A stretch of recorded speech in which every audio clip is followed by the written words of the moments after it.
허환구의 라디오 오늘. 여러분 안녕하십니까, 허환구입니다. 한국은 이상한 앨리스의 나라다. 1997년 국가 부도를 예언하며 외국인이 했던 얘기입니다. 당시 한국은 경제가 나빠지고 있는데도 당국에서는 좋아지고 있다고만 우겨서 나온 쓴소리였습니다. 그런데 최근 또다시 이 얘기가 들리고 있습니다. 한국은 이상한 나라다. 다행히 이번에는 비판이 아닌 칭찬입니다. 코로나19의 위기에 온 국민이 나서서 방역과 예방에 적극적으로 협조하는 모습에 세계가 놀라며 지혜를 배우길 요청하고 있습니다. 그런데 우리의 방역 성과에 자만할 때만은 아니네요. 미국의 확진자 수가 중국을 넘어서서 8만 3천여 명으로 세계에서 가장 많아졌고요. 이탈리아도 8만 명을 넘어섰고 스페인 5만, 독일 4만.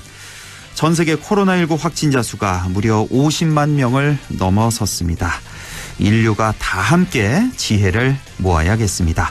3월 27일 금요일 라디오 오늘 광고 듣고 시작합니다. 알러지엔 지르텍. 훌쩍훌쩍 알러지엔 간질 알러지엔 애취 알러지엔 알러지엔 지르텍. 하루 한 알 지르텍. 약국에서 찾으세요. 완벽한 만남이란 완벽한 조건이 만드는 것. 올 3월 당신과 캐딜락의 만남처럼. 캐딜락 퍼펙트 딜 프로모션. 차종별 상위 최대 25% 할인. 3월 단 한 달간의 이상적 혜택. 지금 홈페이지 또는 가까운 전시장에 문의하세요. 캐딜락.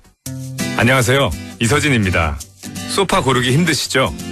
모두의 라이프가 다르듯 원하는 소파는 다르기에 자코모의 300가지 소파를 만나보세요. 당신이 원하는 모든 소파 다르게, 더 바르게 만듭니다. 자코모. 오래 쓰는 세단기는 뭘까? 오래 쓰는 코팅기는 뭘까? 오래 쓰는 사무기기는 뭘까? 카피어랜드랍니다. 사장님, 우리 회사도 검진이지로 바꿔주세요. 이제부터 검진 업무 검진이지. 무료로 쉽지. 검진이지. 직원들도 행복한 게 검진이지. 무료로 쉽지. 편하네. 검진이지. 건강검진 업무가 쉬워지는 무료 솔루션 검진이지. 맑은 공기가 집 안으로 들어오니까 청정, 나쁜 공기를 집 밖으로 내보내니까 환기. 공기청정과 환기를 동시에 하니까 청정환기. 이제 창문 닫고 환기하세요. 청정환기 시스템을 나비앤하우스에서 만나보세요. 라디오 오늘 금요일 순서 시작합니다. 1부 한 주간의 시사 이슈를 진단해보는 최진봉의 시사 포커스 잠시 후에 만나보겠고요. 2부 이슈 오늘에서는 오늘로써 21대 총선 후보자 등록이 마감됐습니다. 이제 본격적인 총선 레이스에 들어가게 되는데요. 안동 예천 선거구에 출마한 후보들 만나보겠습니다. 잠시 후 안동 예천 선거구 무소속 권오울 후보를 연결해서 얘기 나눠보겠습니다. 이어서 어려운 경제 이슈를 알기 쉽게 풀어보는 시간, 경제 요 정도는 알아야 한다. 박연미의 경제 요정 준비되어 있습니다.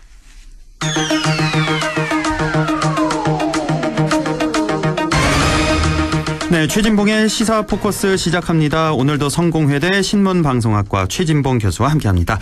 교수님 안녕하십니까? 예, 안녕하세요. 예, 자 21대 총선 후보자 등록이 이제 조금 전에 마감됐습니다. 예. 이제 총선 레이스가 본격적으로 시작이 될 텐데요. 예. 우선 각 당의 그 후보 공천 과정을 좀 짚어보겠습니다. 아무래도 예. 미래통합당이 제일 뜨거웠던 것 같습니다. 말도 많고 탈도 많고. 예. 이미 뭐 여러분 알고 계시듯이 그 자매 정당 미래한국당의 공천을 완전히 뒤엎은 바가 있고요. 예. 또 엊그제 민경욱 의원 공천에 아주 절정에 다다른 것 같아요. 그렇습니다. 새로운 별명이 생겼네요. 민경욱 예. 의원 불사조. 네. 두 번 죽었다 살아나. 그러니까 처음에 컷오프 됐다가 예. 경선에서 또 승리했다가 또다시 컷오프 됐다가 또다시 살아난 그렇죠. 이런 과정을 겪었는데 이거 어떻게 보셨습니까? 미래통합당. 별명을 얘기하셨으니까 하나 더 별명이 있는데요. 무슨 별명이 호떡집이라는 별명도 있어요. 호떡집. 자꾸 이렇게 뒤집어져서. 자꾸 뒤집으니까 그런 별명도 있는데 결국 이제 이게 국민들이 볼 때 유권자들이 볼 때는 볼썽사나운 모습이죠, 사실은.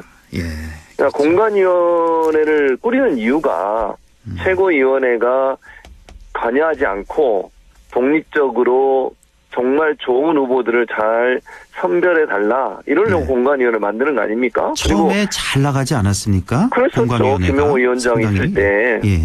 그리고 공관위원회 그 정권 주겠다고 황교안 대표가 얘기도 했었고요. 그렇습니다. 관여하지 않겠다고. 그런데 이제 분위기를 보니 친황계로 분류되는 분들 또 본인이 영입한 인재들 이런 분들이 이제 뒤로 밀리는 양상이 되고 이러다 보니까 이제 이거 안 되겠구나. 이런 생각이 들어서 결국 최고위원회에서 물론 이제 그 규정에 보면 최고위원회가 최종 결정을 하는 건 맞습니다. 최고위원회에서 최종 결정을 하지만 이제 최고위원회를 동원해서 결국 본인의 이제 측근이라고 얘기하는 친황계를 이게 다시 살려낸 거죠. 결국은 공천에서 탈락된 분들을. 근데 이제 문제는 규정이 그렇게 돼 있어요. 최고위원회에서 그걸 최종 결정하지만 공관위원회에서 올린 후보가 중대한 하자가 있을 경우에 한해서만 하게 돼 있습니다. 그런데 지금 이제 4명, 그 민현주 전 의원도 그렇고, 그 외에도 4명이 이제 거기 거론이 되고 있잖아요. 그분들 같은 경우에 중대한 하자라고 표현된 부분이 그렇게 없어요. 그렇죠. 그런 걸 밝히지도 않은 상태에서 최고위원회에서 공관위 결정을 이렇게 막 뒤집으면 그럼 공관위원회는 뭐 하는 데냐 대체 들러리 쓰는 곳이냐 이런 비판을 면치 못하지 않겠습니까? 그렇습니다. 그런 부분이 이제 국민들이 볼 때는 실망스러운 부분이죠. 눈살을 찌푸리게 하는 것이고 또 이제 뭐 민경욱 의원 같은 경우에는 잘 아시는 것처럼 공관위에서 그러니까 최고위원회 다시 살려놓은 걸 공관에 다시 그걸 이제 공천을 뒤집었잖아요. 그 이유가 인천시 선관위원회에서 그 홍보물에 올려놓은 홍보물에 올려놓은 내용 중에 본회의 통과하지 않았는데 마치 본회의 법이 제정된 것처럼 본인의 성과로 홍보물을 했다. 이건 허위사실이라고 하는 선거법 위반의 소지가 있다라고 하는 유권 해석을 내린 상태였어요. 그래서 다시 컷오프가 됐던 거였습니까? 그럼요. 그 이유가 있어서 컷오프를 하지 그냥 컷오프한 게 아니에요. 그런데도 황 대표는 밀어붙였네요. 그게 문제가 안 된다고 본 거죠. 그러니까 이게 이제 국민들 볼 때는 이게 너무 그냥 자기 식구 챙기기 아니냐. 또 선거 이후에 친황 체제를 구축하기 위해서 황교안 대표가 너무 본인의 권력을 이용해서 본인 측근들을 다시 살려내는 그래서 공관위의 어떤 역할을 무력화시키는 행동이 아니냐 이런 비판이 나올 수밖에 없는 거죠. 자기 식구 챙기기, 친황 체제 구축을 위해서 끝까지 이렇게 민경욱 의원을 지켜줬다. 이렇게 보시는 거고. 김종인 비대위원장 얘기가 또 한창 또 시끌시끌합니다. 그렇습니다. 뭐 갈라서는 줄 알았더니 막 한 20일 정도 남겨두고 다시 손을 잡았습니다. 그래서 뭐 수도권 중도를 겨냥한 거다. 아니면 뭐 황 대표의 뭐 책임을 좀 분산하기 위해서 여러 가지 뭐 해석이 있던데요. 김종인 비대위원장, 선대위원장 등판 어떻게 보십니까? 저는 방금 말씀하신 두 가지가 다 일정 부분 영향을 미쳤다고 봅니다. 첫째는 지금 현재 이제 황교안 대표가 총괄 선대위원장을 하고 있는데 본인이 지금 이제 선거에 출마를 했잖아요. 그런 상황에서 본인의 선거에 좀 더 집중하기 위해서는 다른 사람이 필요하다는 어떤 현실적인 문제가 있었을 것이고요. 두 번째 만약에 이번 총선에 어떤 결과가 나오든 황교안 대표 입장에서는 정말 벼랑 끝 전술을 펼쳐야 되는 상황이에요. 무슨 말이냐면 만약 본인이 당선이 안 된다는 가정을 해버리면 본인이 대권에 과연 도전할 수 있을까? 또 본인의 선거뿐만 아니라 통합당의 선거 결과가 만약 민주당보다 적게 나오면 책임론이 당연히 부상될 수밖에 없습니다. 그러면 일정 부분 김종인 지금 비대위원장 선거 총괄위원장을 세워놓으면 책임이 일정 부분 분산되잖아요. 본인은 본인 선거 때문에 바빴다. 본인 선거 때문에 전체 판은 김종인 지금 위원장이 선대본부장이 했다라고 하는 일정 부분 책임을 나눌 수 있는 그런 포석이라고 보여지고 네. 두 번째는 이제 그 중도 표심을 일정 부분 가져올 것 같은데 저는 그 부분이 예전보다는 줄어들 거라고 생각을 하거든요. 아무래도 예. 그러니까 무슨 말씀이냐면 예. 김종인 지금 전 비대위원장이고 지금 현재 이제 선거대책 본부장을 하기로 하셨으니까 예. 이분이 이제 양쪽 진영을 다 왔다 갔다 하시면서 선거에 많은 좋은 성과를 낸 건 맞아요. 예. 그러니까 당선의 어떤 수를 높인 건 맞죠. 그런데 그렇죠. 예. 그러다 보니 이분의 이미지가 상당히 뭐랄까요 정치적인 어떤 신념이나 가치관보다는 선거에서 승리하기 위해서 본인의 입장을 바꾸기도 하고 태도를 바꾸기도 하는 그런 모습으로 비춰졌을 때 과연 중도층이 얼마나 반응을 할까 예. 하는 부분에 한계가 있어서 저 개인적으로 그냥 판단해 보면 한 1~2% 정도 그 정도는 중도표를 끌어올 수 있겠지만 확장력을 확 키워서 많은 사람을 끌어오기는 좀 한계가 있지 않을까 이런 생각이 듭니다. 자, 더불어민주당을 좀 보죠. 20대 총선 공천 통합당에 비해서는 상당히 조용했습니다. 비교를 하자면은 예, 조용했는데 전체적으로 어떻게 평가할 수 있을까요? 민주당. 그러니까 말씀하신 것처럼 크게 공천 잡음이 물론 아예 없는 건 아니었지만 공천 잡음이 크지 않은 상태에서 마무리됐다는 점에서 긍정적으로 평가할 부분이지만 원래 현역 물갈이를 조금 더 했어야 돼요. 그러니까 약간 좀 그 부분이 아쉬움이 있습니다. 현역 물갈이를 더 많이 하겠다고 그렇게 선포를 했는데 실제 현역 물갈이가 뭐 이루어지긴 했습니다만 기대보다는 적었다는 점 그게 좀 아쉬워요. 아쉬운 부분이고 물론 뭐 이석현 국회 부의장까지 했던 이석현 의원이나 아니면 뭐 이종걸 의원처럼 다선 의원들이 일정 부분 이제 컷오프된 거 이런 부분들은 의미 있는 부분이긴 하지만 그래도 그 국민들의 기대는 그거보다 좀 더 했으면 좋겠다라는 생각을 했었는데 그런 부분이 안 된 점 이런 점들이 조금 아쉽고요. 다만 그래도 이제 공천 갈등이 그렇게 많이 표면화된 건 없었어요. 그러니까 이렇게 조용한 적이 있었나 싶어요. 물론 뭐 코로나 때문인 없었어요. 것도 있긴 하겠지만 이렇게 조용히 공천이 끝난 것도 처음 보는 것 같은데요. 그럼요. 그런 점에서는 긍정적으로 평가할 수 있다. 비교해서 통합당은 상당히 잡음이 많았잖아요. 그런 상황에서 민주당이 잡음이 없다 보니까 상대적으로 뭐 이렇게 공천에 문제가 없는 게 아니냐 이런 이미지가 이제 만들어지는. 그래서 뭐 민주당 입장에서는 사실 이런 환경이나 분위기가 총선에 도움이 된다고 판단할 수 있겠죠. 그러나 저는 이제 개인적으로는 어쨌든 현역 의원들을 조금 더 컷오프했으면 더 좋지 않았을까 하는 생각은 듭니다. 그러니까 뭐 물갈이 폭이 좀 좁았다는 이런 아쉬움을 우리 최진봉 교수님께서 말씀을 해주셨는데 민주당 입장에서는 또 얘기할 수 있는 게 이번 공천은 철저히 시스템 공천을 했다. 또 이렇게 또 얘기할 여지가 또 있는 거니까.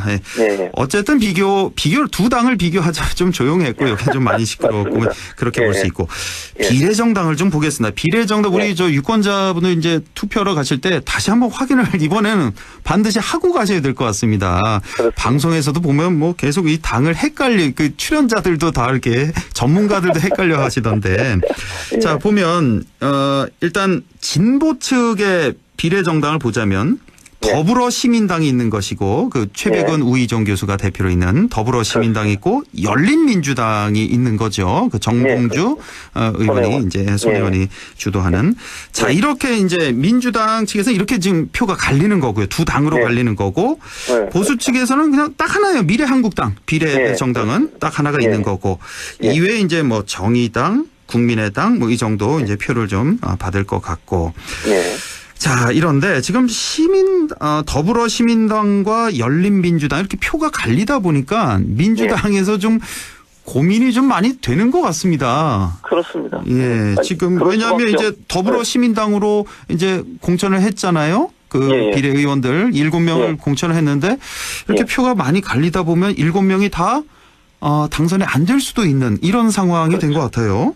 그럴 가능성도 있어요. 왜냐하면 후순위에 다 배치가 됐거든요. 11번부터 17번까지 했으니까. 그렇습니다. 그래서 17번까지 안 될 가능성도 있죠. 만약에 표가 분산이 되면. 그래서 사실 이제 이해찬 대표도 좀 강한 톤으로 지금 비판을 하고 있고, 고민정 후보 같은 경우도 선배님들은 좋은 뒷모습을 보여줬으면 좋겠다 이러면서 우회적으로 또 비판을 했거든요. 김의겸의 전 대표. 김의겸 선배, 그다음 뭐 최강욱 선배 이러면서 얘기를 했어요. 그래서 어쨌든 그게 이제 민주당 입장에서는 이제 이게 곤혹스러운 거죠. 그렇죠. 그러니까 표를 좀 단순하게 생각하면요. 열린민주당이나 더불어시민당은 지지층이 같아요. 그렇죠. 어쨌든 그 같은 지지층을 나눠 먹어야 되는 상황일 수밖에 없는 거죠. 뭐 중도층이 올 가능성은 그렇게 크지 않기 때문에 그러다 보면 결국 이제 열린민주당의 지지율이 올라가면 더불어시민당의 지지율은 떨어질 수밖에 없어요. 그럼 그렇죠. 본인들이 영입해서 뒷번호에 배치한 분들 중에 탈락될 가능성, 즉 당선권 밖으로 밀려날 가능성이 충분히 있거든요. 예. 실제로 지지율 추이도 보면요. 처음에는 열린민주당 지지율이 낮아서 더불어시민당 지지율이 높았는데 열린민주당 지지율이 올라가면 더불어시민당 지지율이 쭉 빠져요. 예, 거의 비슷해요. 플러스 마이너스는 하면. 예. 그렇다고 하면 이제 민주당 입장에는 이제 상당히 좀 뭐랄까요, 발등에 불이 떨어진 거죠. 그러니까요. 물론 이제 장기적으로 보면 제가 볼 때 총선이 끝나고 나면 어쨌든 뭐 합당은 아니더라도 합당을 할 수도 있고 아니더라도 같은 방향으로 가긴 갈 겁니다. 그럼에도 불구하고 당장 총선에서는 본인들이 영입한 인재들이 당선이 안 될 수도 있어서 그런 부분들이 좀 우려스러운 상황에 지금 선거를 치르고 있는 거죠. 그러다 보니까 선거가 진행되는 과정 계속 선긋기를 할 겁니다. 이건 민주당이 아니고 우리와 관계없는 정당이다. 그러나 이제 총선이 끝나고 나면 저는 100% 거의 100% 함께 갈 거다 이렇게 보입니다. 그렇겠죠. 지금 뭐 여론조사 보면 뭐 여론조사 기관마다 차이가 좀 있긴 합니다만 대체적으로 더불어시민당과 미래한국당 그 비례 투표를 하겠다 이런 의사를 보는 게 거의 비슷하고 지금 보면 열린민주당과 정의당 정도 또 비슷하게 이렇게 나오더라고요. 그래서 앞으로 뭐 20일 가까이 남아 있어서 어떻게 변할지 모르겠지만 현재는 이런 상황이라는 거. 자, N번방 사건도 좀 잠깐만 좀 보겠습니다. 자, 뭐 차마 입에 담기도 힘든 그런 성착취가 이렇게 벌어졌는데. 자, 이거 전체적으로 이 사건 우리 최진봉 교수님 어떻게 보셨는지 뭐 간단히 한 말씀 좀 해주시죠. 저는 너무너무 분노하고요. 왜냐하면 이게 인권 유린이거든요. 이거는 정말로 그 본인의 돈벌이 수단으로 여성들을 생각하고 여성을 착취해서 정말 아무런 죄책감을 느끼지 않은 상태에서 여성들을 이렇게 착취해서 돈벌이 수단으로 활용했다는 거. 이건 뭐 일반 음란물이나 뭐 이런 뭐 야동 이거랑은 차원이 완전히 다른 거죠? 아, 그럼요. 왜냐하면 본인이 한 여성의 정신 세계를 지배하고 완전히 지배해서 자기가 원하는 행동을 하게 만드는 거예요. 그걸 찍어가지고 사람들한테 보내주고 돈을 버는 거니까 그 여성을 제가 볼 땐 거의 노예 수준으로 생각을 하는 거예요. 그렇죠. 이거는 그 여성이 얼마나 민권뿐만 아니라 엄청난 정신적인 어떤 뭐랄까요 그 압박 이런 부분들을 견뎌내야 됐을 거예요. 트라우마 평생 남는 거고. 저는 정말 이런 일들이 일어나고 있었다는 게 이제야 우리는 알게 됐지만 이런 일이 일어나고 있었다는 게 얼마나 정말 그 한탄스러운지 왜 이걸 빨리 못 잡아서 이걸 해결하지 못했는지 그게 너무너무 안타깝고 어쨌든 이번 기회를 통해서 그동안 계속 문제가 됐던 게 뭡니까? 성범죄에 관련된 처벌이 너무 약하다. 이 문제가 한두 번도 아니고 지속적으로 문제가 되었거든요. 그렇습니다. 지금까지 해결이 안 돼가지고 이런 문제가 계속되고 있어. 이번 기회에 조금 뭐 법조계든 사법계가 조금 더 정신 차리고 이 문제를 좀 강하게 처벌할 수 있도록 하는 제도를 만들어야 된다는 생각이 듭니다. 이 조주빈이란 인물이 그러니까 연약한 뭐 10대 청소년들 성착취도 많이 했지 않습니까? 이런 여성들만 대상으로 삼은 게 아니라 이번에 또 깜짝 놀란 게 손석희, 윤장현 전 광주시장, 김웅 기자 미안하다 그랬잖아요. 이런 그렇죠. 유명인들, 이 남성들도 협박해서 금품을 갈취했다는 얘기 아닙니까? 이게 사기죠, 사기. 어떻게 이럴 수가 있는지. 그러니까 모르겠습니다. 제가 볼 때 조주빈은요, 돈이 되면 뭐든지 하는 거예요. 그러니까요. 그러니까 이 조주빈이라는 사람은 제가 볼 때는 돈만 생각하지 다른 건 아무것도 다른 사람의 피해를 보든 말든 그 사람이 뭐 인격적으로 정말 본인의 인격이 만살되는 그런 느낌을 받든 말든 상관없이 돈벌이 뭐 돈만 된다면 뭐든지 하는 그 인간의 탈을 쓴 짐승만 또 못한 사람 이렇게 표현할 수밖에 없습니다. 아니 얼굴이라도 좀 험상궂으면 좀 이해가 되겠는데 얼굴은 얼마나 또 순하게 생겼어요. 그냥 볼 때는 전혀 그렇게 할 사람은 안 보이죠. 그 외모 내면에 그런 악마가 숨어 있었다는 게 정말 정말 말이 안 나옵니다. 자, 오늘 말씀 여기까지 듣죠. 성공회대 최진봉 교수와 함께했습니다. 교수님 고맙습니다. 감사합니다. 네, 라디오 오늘 잠시 후 2부에서 뵙겠습니다.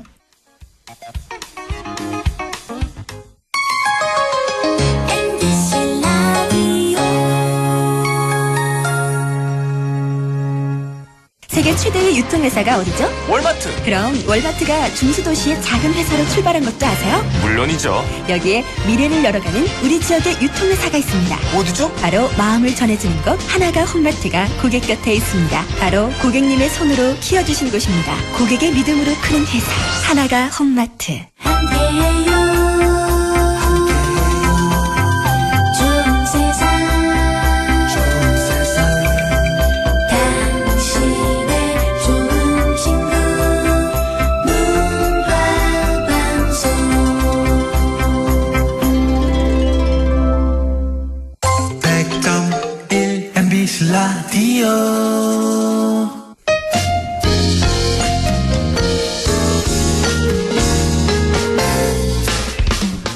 여러분께서는 안동 MBC 시사정보 프로그램 허환구의 라디오 오늘을 듣고 계십니다. 저는 사생결담 강재입니다.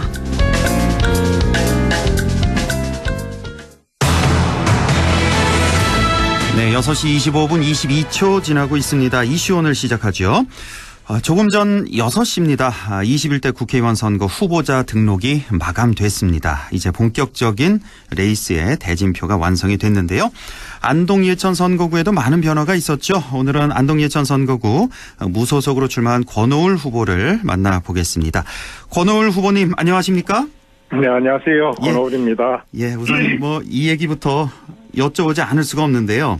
네네. 권택기, 김명호 후보와의 단일화 대신에 권오울 후보님은 완주를 선택하셨습니다. 네. 자, 단도직입적으로 단일화에 응하지 않은 이유가 무엇이었습니까? 단일화에 응하지 않은 게 아니고요. 예. 단일화에 대한 문은 아직까지 항상 열려 있다는 점을 분명히 말씀을 드립니다. 아직도 단일화 가능성은 열려 있다? 일주일 동안 김명호 후보하고는 전화를 한 10번 이상 했었어도 전화가 연결되지 않았었고요. 예. 권택기 후보하고는 처음부터 이 단일화 문제에 대해서 이야기를 참 많이 했습니다. 예. 한 2주 전에 처음에 단일화 같이 기자회견을 했을 때 분명하게 권택기 후보에게 여론조사 방식 고집하면 안 된다. 응? 예. 수기민주주의 배심원단 방식도 있고 각 캠프의 후보가 가서 자기의 소견을 발표하고 거기서 어떤 합의에 도출하는 방식도 있다. 예. 여러 가지 방식을 가지고 이야기를 해야지 여론조사만 가지고 고집하는 것은 결정권을 결과적으로 다른 특정 후보의 역선택에 맡기는 것과 똑같다. 네, 이런 이야기를 2번이나 하고 그때 기자회견을 했었어요. 그런데 많은 시민들이 이런 과정을 모르시니까 자꾸 오해를 하시는 것 같아요. 예. 단일화에 대한 문은 아직도 열려 있다는 점 분명히 말씀을 드립니다. 예. 단지 그 방식은 저는 김대중, 김종필, 박태준, DJT 연대에 의해서 정권을 공동정부를 세웠잖아요. 예. 그다음에 김영삼 대통령의 3당 합당 방식도 그런 방식으로 또 합당을 해서 정권을 잡았잖아요. 예. 안철수, 박원순 방식도 그런 방식으로 박원순 씨가 당선이 되었잖아요. 예. 그런 여러 가지 방식이 많은데 계속 여론조사만 고집을 하다 보니까 그 문제에 대해서는 정말로 우리 결정권을 시민들이 결정하는 것이 아니라 특정 세력이 역선택을 함으로써 자기 구미에 맞는 후보를 선택할 수밖에 없다. 예. 이 점을 말씀드렸어요. 또 개인적으로는 지난 12년 동안 선거 준비를 하다가 늘 공천이 떨어지면서 본선을 나가지 못하는 그런 경험을, 아픈 경험을 12년 동안 3번이나 겪었어요. 그래서 이번에는 처음부터 애초 당명의 공천 신청을 하지 않고 아예 무소속으로 끝까지 완주해서 시민들에게 심판을 받겠다. 이것이 저의 확고한 입장이었고 또 우리 캠프에 같이 하시는 분들의 확고한 입장이었다.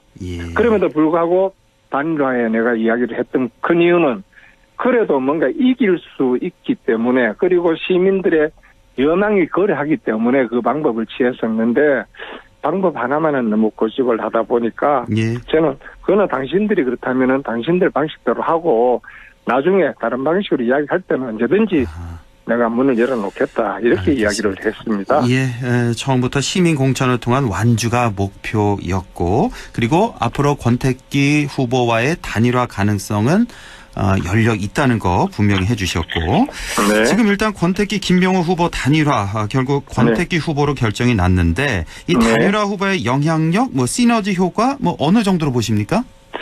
아직까지는 제가 그걸 평가하기에는 시점이 아직까지는 빠른 것 같아요. 그리고 제가 개인적으로 그걸 평가하는 것은 적절치 않다고 보고요. 그래도 무소속 후보 한 분이 줄어들었다는 것에 대해서는 참 다행스럽다. 그렇게 생각을 합니다. 예, 알겠습니다.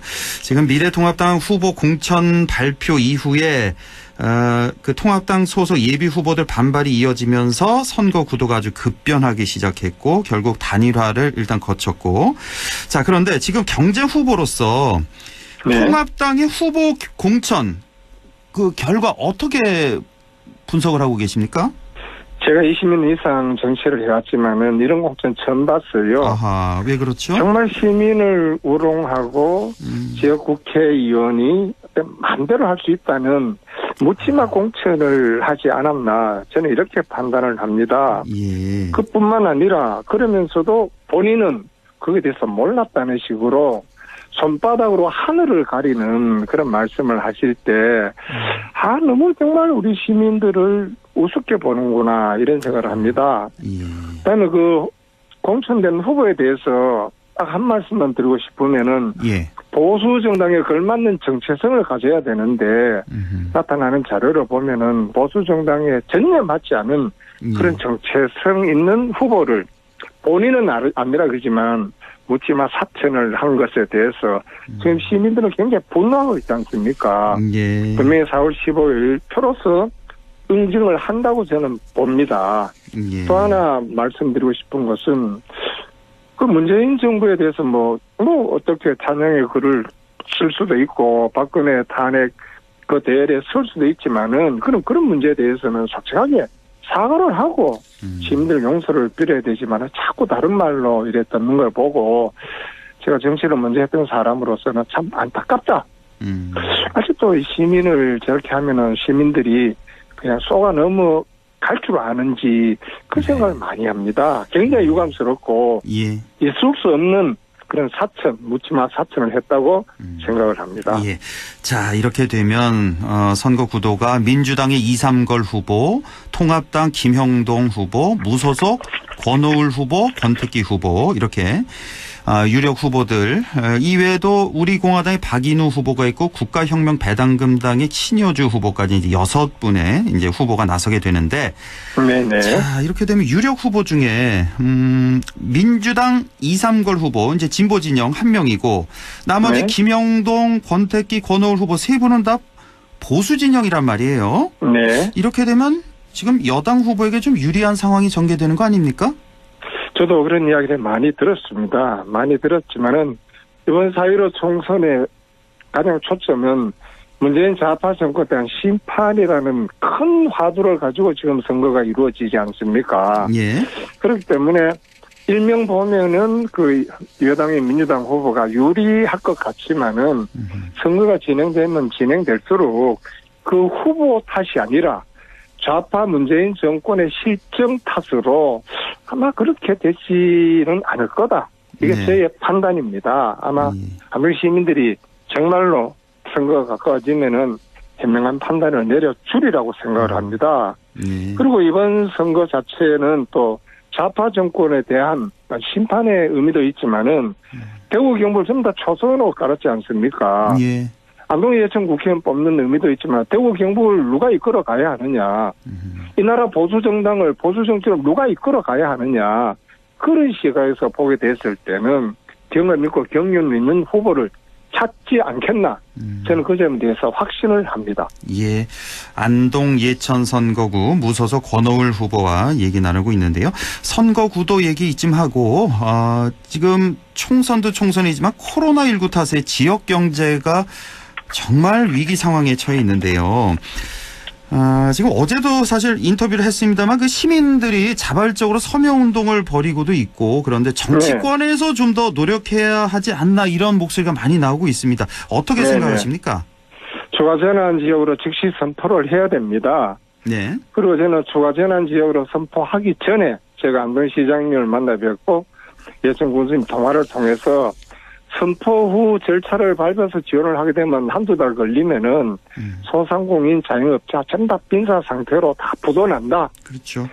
거기에 준해서 선 지원을 하고 후에 정산을 해라. 그것이 지역에 선출직된 시장님이나 그다음에 군수님이나 도지사가 해야 할 일이다. 이걸 굉장히 강조를 했습니다.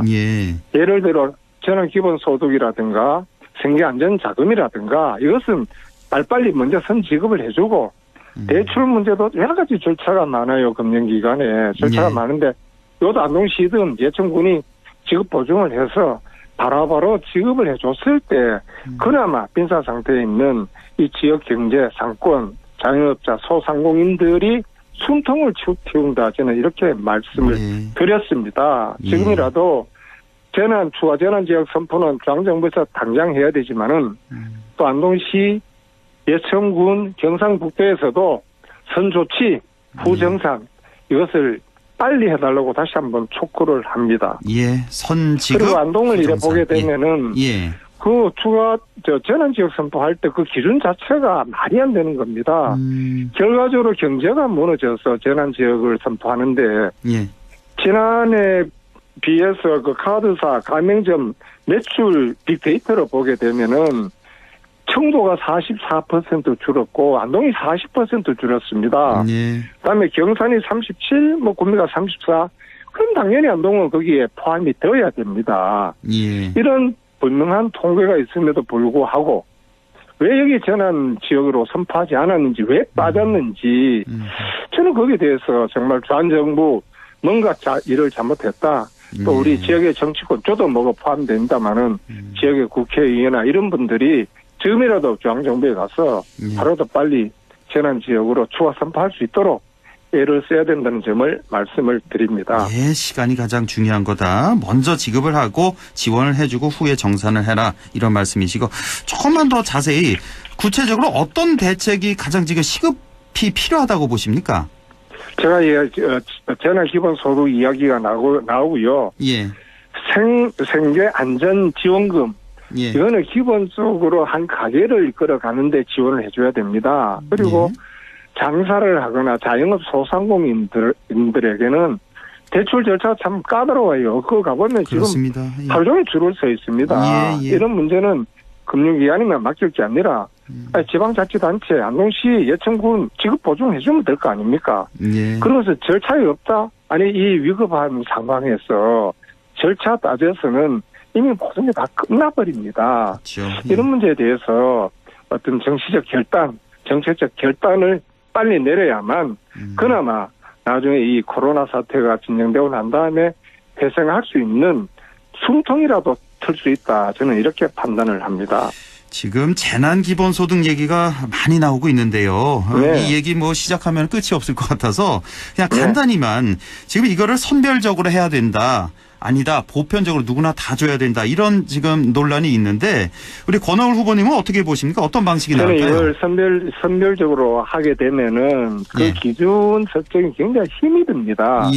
분명히 안동시나 예천군이나 경상북도에서는 이제까지 여기에 대한 무슨 기준을 갖고 있었을 겁니다. 그 기준에 의해서 지급을 해주면 된다고 저는 판단을 합니다.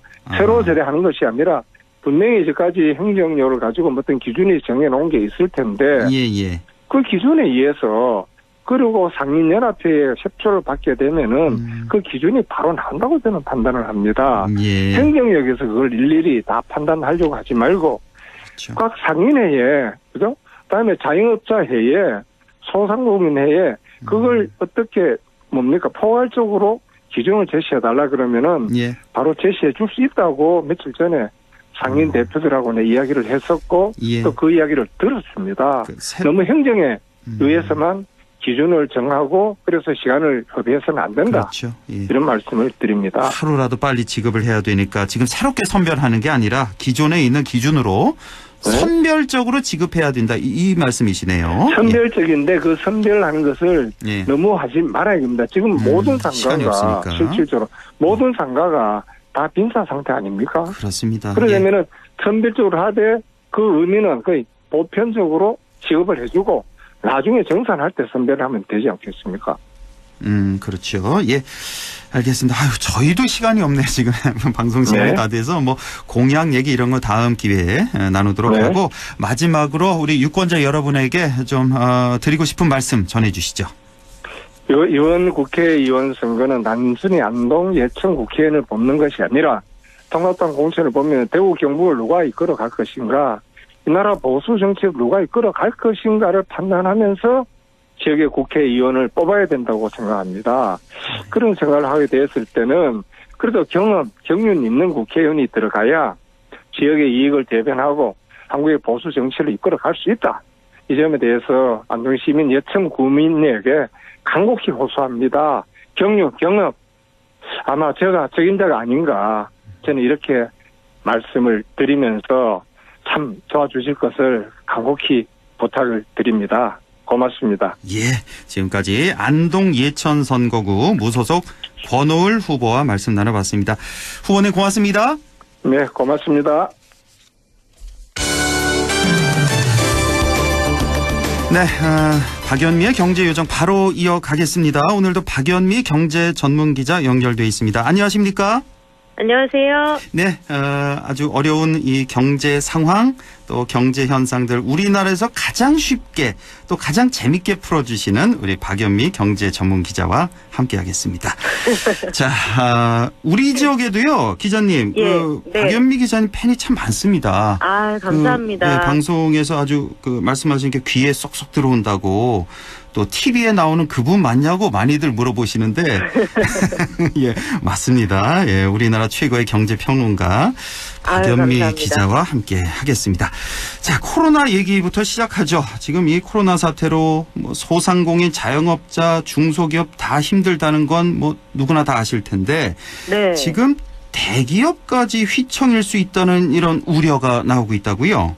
네, 코로나 여파와 저유가 이런 것들 속에서 일단 정유사들도 힘든 상황인데요. 정유사. S51 아마 모르시는 분 안 계실 텐데 이 정유사 가운데서도 꿈의 직장이다 이렇게 불릴 만큼 근로조건이 좋습니다. 아, S51이요?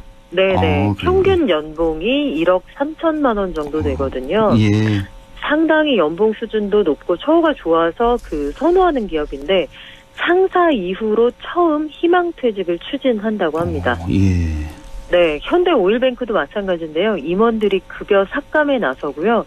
이 국제유가가 계속 폭락하면서 마이너스 정제마진 등이 겹쳤고 사람들이 기름 쓸 일이 많이 줄어들면서 정유업계는 앞으로도 한동안 어려울 것으로 보입니다. 그렇군요. 영화계도 마찬가지예요. 예. 국내 최대 멀티플렉스 영화관 CGV 다들 한 번쯤은 가보셨을 텐데 예. 결국 서울 명동점을 포함해서 전국에 있는 직영극장 116곳 중에서 35곳, 약 30%의 문을 닫기로 했습니다. 네. 남은 극장도 대부분 상영 회차를 절반 이하로 줄인다고 하는데 전국 관객 수는 확 줄었는데 극장의 건물에 지불을 하는 월 임차료만 한 달에 180억 원 정도 나간다고 해요. 전국 다 합치면 180억. 그래서 결국은 이 신용등급도 떨어질 거다 이런 전망이 나와 있고요. 예. IT나 게임 업계는 계속해서 4월까지 지금 재택근무를 할 예정인데 카카오는 무기한 재택근무 그리고 NC소프트도 다음 주까지 순환근무를 하고요. 예. 네이버, 넷마블 이런 회사들도 내달 3일까지 계속 재택근무를 할 예정입니다. 이 게임 업체 같은 경우는 업무 특성상 재택근무가 가능할 것도 같네요. 그렇죠? 예, 게임 업계 그래도 예. 아무래도 모여서 협업을 해서 개발하는 그런 효율은 안 나온다고 해요. 그렇기는 해도. 네. 예. 자, 조금 전 정유사 말씀을 해주셨는데 이게 유가 하락한 것과 물론 연관이 있을 것 같은데요. 보통 우리가 알고 있기로 유가가 하락하면 네. 기름을 많이 쓰는 항공업계라든지 해운업계에는 호재다. 이건 그렇죠. 알겠는데, 예, 기름값이 싸니까. 근데 정유업계는 유가가 하락하면 악재다라고 우리가 알고 있는데요. 네네. 이거 좀 왜 악재가 되는 겁니까? 정유업계는? 정제 마진폭이 줄어들기 때문인데요. 일단 원유 도입 단가가 떨어지면 원유에서 일부 석유화학 제품을 생산하는 나프타 생산업체 이런 곳들은 호재가 되거든요. 예. 원재료 값이 하락을 하니까요. 예. 그런데 전체적으로 원유 가격이 떨어지면 요걸 팔아서 원유 가격에 약간의 마진을 붙여서 되팔아왔던 정유사 입장에서는 가격의 베이스 자체가 낮아지는 겁니다. 그래서 이렇게 되면 장기적으로 볼 때 업종 간의 희비가 엇갈리게 되는 거고 정유사의 정제 마진이라는 것도 원유값이 폭락해버리면 이게 남는 폭이 굉장히 줄어들게 되는 거예요. 그래서 그런 거군요. 그러니까 유가 자체 값이 떨어지면 거기에 붙일 수 있는 마진 자체도 적게 붙이는 이런 구조인가 보네요. 그렇죠. 거기서 일부를 뽑아내서 하는 석유화학 쪽에서는 호재입니다만 또 정유사는 입장이 다릅니다. 그렇군요. 예. 자, 한국은행이 그래서 이제 도움의 손길을 뻗쳤습니다. 이른바 한국식 양적 완화, 돈을 무제한으로 푸는 한국식 양적 완화를 한다는 건데 이게 어떤 얘기입니까? 네, 일단 간단하게 말씀을 드리면 예. 요즘같이 시장 상황이 어려우면 기업들이 은행에서 돈 빌리기가 힘들어지거든요. 네. 돈 빌리기 힘들어지는 건 금융기관도 마찬가지입니다. 대표적으로 증권사 같은 경우에는 주가가 크게 떨어지고 장기적으로 자금 운용이 좀 어려워지면 단기 자금을 돌리기도 어려워지거든요. 예. 이렇게 돈을 꾸기가 어려워지는 상황에 중앙은행이 이 금융기관들이 가지고 있는 여러 종류의 채권을 다 사들여주겠다 그런 얘기예요. 그러면 요 채권을 팔고 받은 돈을 가지고 은행이나 다른 금융기관들은 회사들에게 대출을 좀 해줄 수 있을 거 아니에요. 예. 그래서 연쇄적으로 기업의 자금이 흘러 들어가도록 하기 위해서 이번 조치를 하는 건데 이번 조치의 이 특징적인 점은 한도가 없다는 점입니다. 아, 그래요? 네, 석 달 동안 4, 5, 6월 석 달 동안은 한국은행이 제한 없이 시중에 돈을 풀겠다. 금융기관의 채권을 얼마든지 사주겠다. 이런 입장을 밝혔는데 예. 이게 98년 외환위기 당시나 2008년 세계 금융위기 당시에도 도입하지 않았던 아주 파격적인 조치입니다. 아, 그렇습니까? 외환위기, 금융위기 때도 안 쓴 그런 처방이다? 네. 아, 무제한 양적 완화를 해주겠다. 근데 요즘에 보면은 참 어려운 용어들이 많이 나오는 것 같습니다. 뭐 환매 조건부 채권에서 RP라는 것도 나오고, 네. 뭐 CP도 나오고, 뭐 국채를 사들이겠다, 회사채를 사들이겠다, MBS 이건 잘 뭔지 모르겠는데 이것도 사들이겠다. 자, 이렇게 하는데 그래서 시중에 이렇게 해서 돈을 공급하겠다는 건데 이건 좋은데 한켠 드는 생각이 이렇게 시중에 돈을 많이 풀면 시중에 우리 돈 원화량이 많아지면서 혹시 이게 환율 상승에 어떤 영향을 미치는 거 아닌가? 인플레이션이 나타나는 건 아닌가? 이런 걱정도 좀 되는데요. 일단 사실 물가가 오르느냐 여기에 대해서는 수요가 많은 상태에서 돈이 풀려 있으면 보통 물가를 자극하게 되는데 지금은 소비 심리가 뚝 떨어져 있기 때문에 물가를 자극하는 그런 수준은 되지 않을 것 같고요. 예. 또 돈을 풀었을 때 시차가 좀 있으니까 그건 좀 지켜봐야겠습니다. 또 한 가지로 환율 문제는 사실 냉정하게 얘기하면 우리끼리 돈을 얼마나 푸느냐 보다는 미국에서 달러화를 세계 시장에 얼마나 공급하느냐에 따라 달라지거든요. 네. 그런데 미국에서 지금 무제한 양적 완화를 이미 선언을 한 상태잖아요. 예. 그렇기 때문에 한국은행이 물가 부담도 적은 데다가 미국이 달러화를 양적 완화하겠다라고 하니까 이번 같은 파격적인 조치를 선택할 수 있었던 거고요. 예. 미국이 큰 바다에 물을 더 보태주겠다 이렇게 얘기를 한 상황이기 때문에 당분간 우리끼리 하는 요 양적 완화라는 것 때문에 환율이 올라가지는 않을 것 같습니다. 뭐 환율, 인플레이션 걱정 안 해도 되겠고 부동산 버블도 뭐 걱정 안 해도 되겠습니까? 부동산 시장은 지금 오히려 수도권을 중심으로 점차 냉각되는 분위기인데요. 예. 제가 한 2주 전쯤에 그래도 일부 풍선 효과가 나타난다 이렇게 전해드렸는데 풍선 효과가 서울로부터 나타나던 수도권 일대에서도 서서히 좀 잠잠해지는 분위기입니다. 아, 그래요? 네, 주간 단위 아파트 가격 상승폭이 눈에 띄게 둔화되고 있는 게 보이고요. 예. 강남 3구의 경우에는 낙폭이 점점 확대되고 있고 급매물도 좀 나오는 걸로 보이니까 이 정책으로 못 잡았던 부동산 시장을 결국 코로나가 잡는 거 아니냐 이런 비관론도 있습니다. 알겠습니다. 시간이 한 1분 정도 남았는데 이거 하나만 좀 여쭤볼게요. 지금 뭐 재난기본소득 얘기가 많잖아요. 이거 보편적으로 하느냐 선별적으로 하느냐.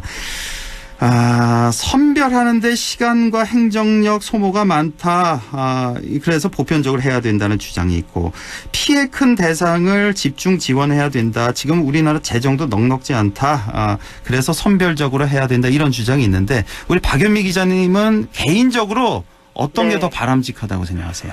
글쎄 넉넉하면 다 드리면 좋은데 제가 보기엔 지금 일단 급한 불을 끄고 나머지 총알은 어디까지 갈지 모르는 상황이니까 약간 장전을 해준 상태로 대기했다가 필요할 때 좀 더 확 화끈하게 사용해야 되지 않을까 이런 생각을 좀 해보게 되네요. 그럼 우선적으로는 선별적 지원이 낫다는 말씀이시고? 네, 사실 이 행정비용이라는 게 크게 들지 않는 게 우리 통계에 잘 돼 있거든요. 예. 네, 뭐 차상위계층 아니면 장학금 받는 친구들 아니면 지역에서 의료보험료를 좀 적게 내는 분들 통계는 금방 뭐 몇 분 안에 뽑아낼 수 있으니까요. 예. 어려운 분들을 좀 더 많이 제대로 도와드리는 게 시급하지 않을까 하는 생각을 해봅니다. 알겠습니다. 여기까지요. 지금까지 박연미 경제전문기자였습니다. 고맙습니다.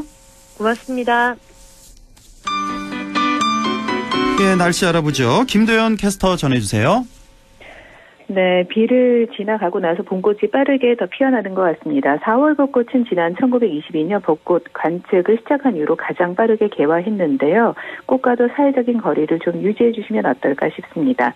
비구름이 머물던 자리에 찬 공기가 밀려들겠습니다. 주말 앞두고 반짝 쌀쌀해지겠는데요. 내일 낮 동안 11도 정도, 오늘보다 8도가량 내려가겠고 밤사이 기온이 더 떨어지면서 주말 아침은 5도, 모레는 2도 등으로 평년 수준을 밑돌겠습니다. 찬바람까지 불어서 체감상 더 춥게 느껴지는데요. 찬 공기는 주말 내내 머물 것으로 예상됩니다. 주말과 휴일 내내 뚜렷한 비 소식은 없고 하늘 표정은 무난하겠습니다. 그래도 차갑고 또 깨끗한 북서 기류가 먼지 없이 들어와서 하늘은 쾌청하겠고요. 공기질도 무난하겠습니다. 일요일 낮부터는 다시 기온이 오릅니다. 이번 주말 이렇게 기온 변화가 심한데요. 농작물 피해 또 건강관리 잘해 주시기 바랍니다. 내일 기온입니다. 영주, 봉화, 안동이 아침이 5도, 한낮에 11도 나와 있고요. 상주는 4도에서 13도 분포, 의성, 예천은 3도에서 12도, 청송, 영양, 문경은 4도에서 11도 분포 예상됩니다. 영주 현재 기온은 13도, 습도는 66%입니다. 날씨였습니다.